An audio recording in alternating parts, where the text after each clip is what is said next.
অনেক দিন ধরে না আমার মাথায় একটা জিনিস চলছিল যে অনেক দিন মেহেন্দি পরা হয় না, তো চলো আজকে মেহেন্দি পরি। তার উপরে একটা হ্যাক দেখেছি মেহেন্দি পরার, সেটা তো ট্রাই করতেই হবে। তো চলো এটা আমি দেখি ট্রাই করে যে হয় কি না। তো এই হ্যাকটার জন্য মেনলি লাগবে একটা বোতলের খালি ঢাকনা, আর লাগবে ব্রাশ, মানে মেকআপ ব্রাশ, যে কোনো যেরকম খুশি। তো এরকম ভাবে তোমরা যদি করতে পারো তো ভালো মতো হবে। আমার একটু প্রবলেম হয়ে গেছে, কারণ আমার গোল যেই জিনিসটা আমি করেছিলাম না ঢাকনাটা দিয়ে, ওটা একটু ডিপ হয়ে গেছিলো, যাতে পুরো আউটডোরটা দেখা যাচ্ছে মানে শুকোনোর পরেও। তো এটাই, আর কিছু বলার নেই। বাদ বাকি তোমরা ওরকম ভাবেও করতে পারো যেরকম আমি ওই আঙুলটাই করেছি।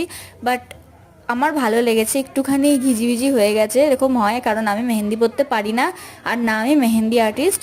তাই ভাবলাম একটুখানি পাতা পাতা দিয়ে দিই, যেহেতু এক এক জায়গা খালি খালি লাগছে। আর পেছনটাও করে নিয়েছিলাম একটু। আর এটা ধোয়ার পরের, আর তারপরে সকালবেলাটা দেখো কত সুন্দর লাগছে কালারটা।